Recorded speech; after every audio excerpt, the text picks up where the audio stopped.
I Am Martin Luther King Jr. by Brad Meltzer and illustrated by Christopher Eliopoulos. I am Martin Luther King Jr. When I was little, I used to get into a lot of accidents. One day, my brother hit me in the head with a baseball bat. 2 other times, I mistakenly got knocked over by a car. Another day, I tumbled over our banister, then bounced through an open door into the basement. Whoa, amazing fall. You okay? I'm okay. No matter how many times I fell, I kept getting back up. Even before I could read, I knew I liked books. My dad always talked about how I kept a lot of books around me. I used to tell my parents, when I grow up, I'm going to get some big words. There's a lot of power in words. Big words were in my future. When I was 6 years old, one of my best friends was a boy whose father owned a store across the street. Tag, you're it. No, you're it. No, you're it. No, you're it. My friend was white. I was black. It didn't matter to us. We would play games and have fun together. But when we started going to school, everything changed. He went to a school where all the kids were white. I went to a school where everyone was black. Soon after, he told me, I can't play with you anymore. Why? My dad said so. He doesn't want us being friends. But why? You're one of my best friends, aren't you? Aren't you? I didn't understand. It didn't make sense. At dinner, my parents explained, it's because you're black and he's white. I was so mad that day. How could someone treat me differently just because of the color of my skin? I wanted to hate my friend and his father. But my parents told me to do the opposite, that I should love my friend, even though he hurt me. They taught me that it's better to have more love in your life than more hate. Then my mother taught me one of the most important lessons of all. You are as good as anyone. You must never feel that you are less than anyone else. I wanted to believe it, but every day I saw the opposite. I saw you could be treated unfairly just because of the color of your skin. If you were white, you went to a good school with great playgrounds and plenty of books. If you were black, your school was small, sometimes with no desks or even windows. Check it out, a playground. Check it out. Where's our playground? It wasn't just the schools. Black people had to use different water fountains, different elevators, even different bathrooms. In fact, on a hot day when everyone wanted ice cream, if you were white, you could sit at the counter and eat from a nice dish. But since I was black, if they served me at all, it was through a side window, and they put my ice cream in a flimsy paper cup. This ice cream is perfect.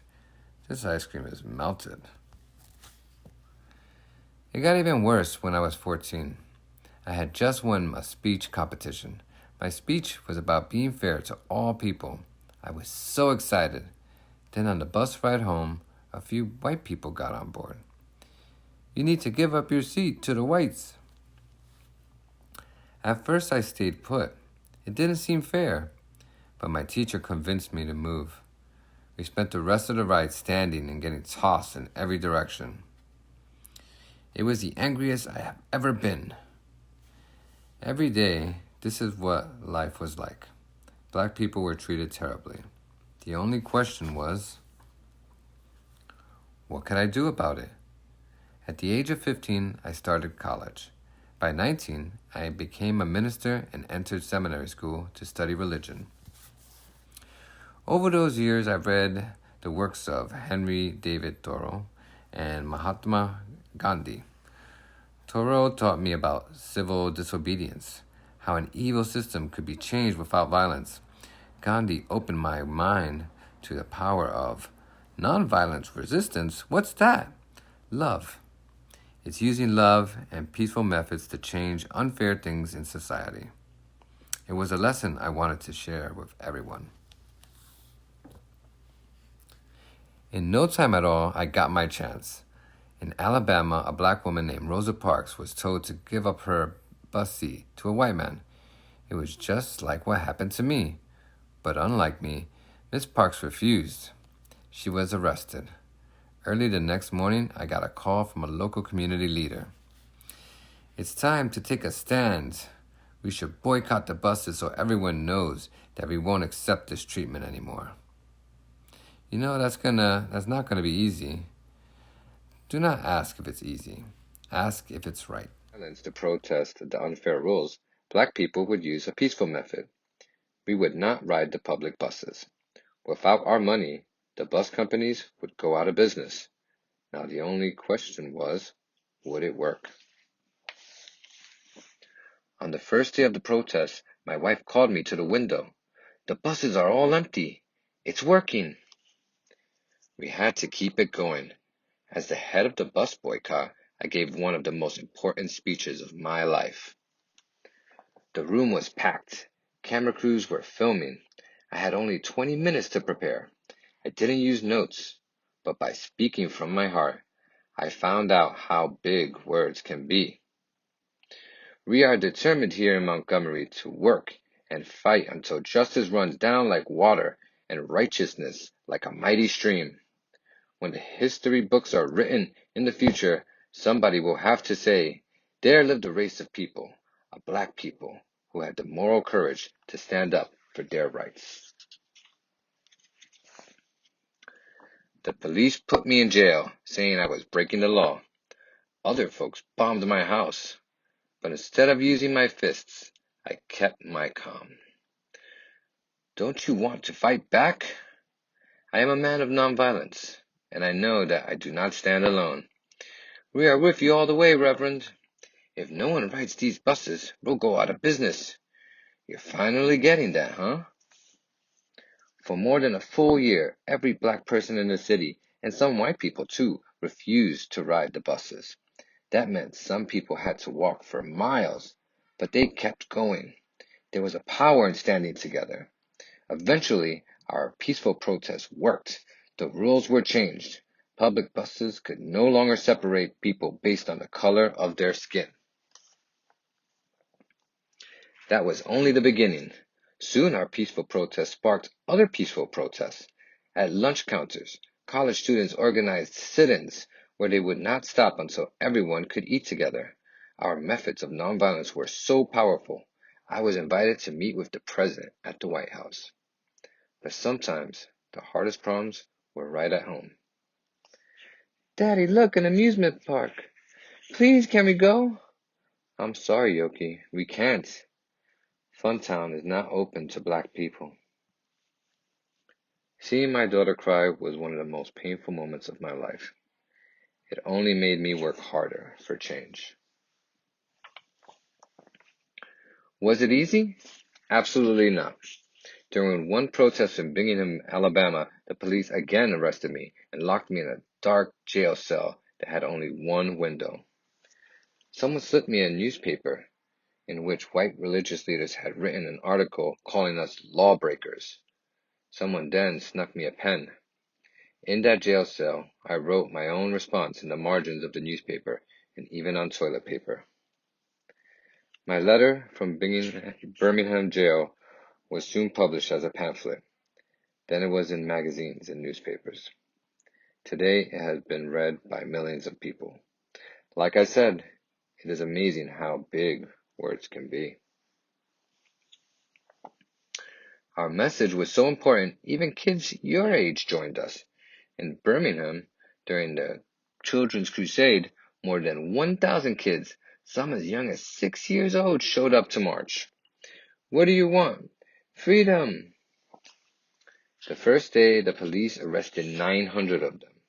The next day, 2,500 children showed up, ready to go to jail. This was our finest hour.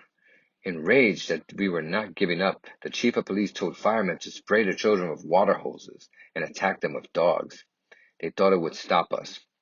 But instead, as the whole country watched on TV what they were doing to our children, it was a wake-up call for the nation's conscience. How can they treat little kids like that?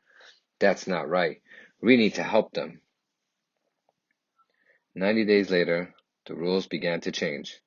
Now blacks and whites in Birmingham were using the same lunch counters, water fountains, and restrooms. You could feel it in the air. More change was coming. Freedom was contagious. By the summer of 1963, an estimated 1 million Americans held their own protests in cities across the country. A man named A. Philip Randolph suggested a massive march. If we march together peacefully, they won't be able to ignore us.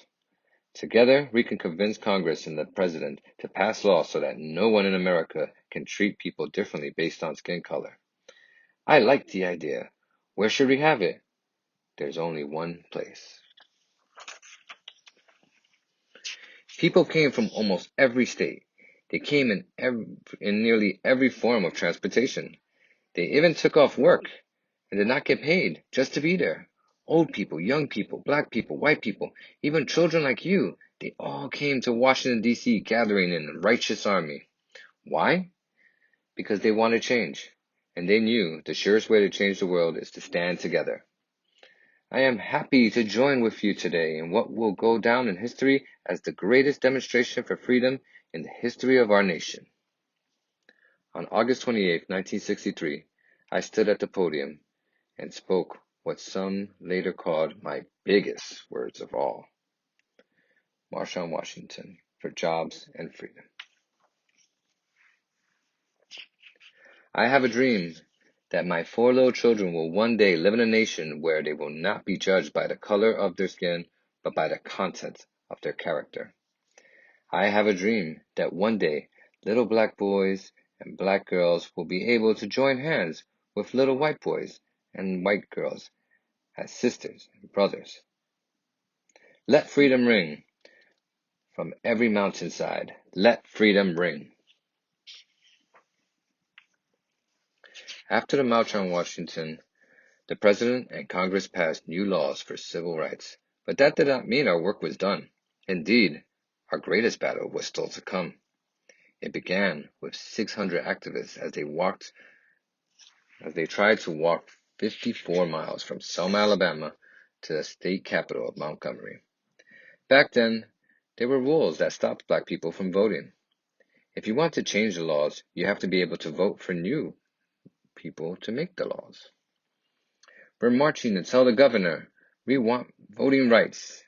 This brutality must end. No matter what, don't let them pass. The police had billy clubs and tear gas. They attacked our group and knocked down many people. But as I learned so long ago, you have to get back up. No matter how hard they hit us, we remained peaceful. Still, we didn't get through. 2 days later, we tried again. Now, there were 2,500 of us. We will get to Montgomery. No, you won't. I promise you won't. Once again, we tried. Once again, we did not get through. Did we give up? What do you think? It was Sunday, March 21st, 1965, our third try. Now we had 8,000 people with us. We are on the move. We shall overcome. For 2 days we marched. Rain could not stop us. The world was watching. The White House was too. President Johnson even sent troops to protect us. Check out the crowd. Black, white, Christian, Jewish, all standing together. Exhaustion could not stop us. As we reached Montgomery, Alabama, tears were shed. But this time, they were tears of joy. In my life, people try to tell me I wasn't as good as they were, just because of the color of my skin. When someone hurts you like that, it can be tempting to hurt them back. You must refuse. When someone shows you hate, show them love. When someone shows you violence, show them kindness. To reach our goals, we must walk the path of peace. We must lock arms with our brothers and sisters. We must march together. When we do, our voices will be heard and freedom will ring. Remember Funtown Amusement Park? The doors eventually opened to the black people, and Dr. King got to take his daughter. Did you know that he was the youngest person to win a Nobel Peace Prize at the time? Just 35 years old. He donated the prize money to the civil rights movement. He said that the prize was the work of many other unsung heroes. He fought against poverty, too. There's a national holiday for him, the third Monday of every January. Only Washington and Lincoln get a day like that, and they share theirs.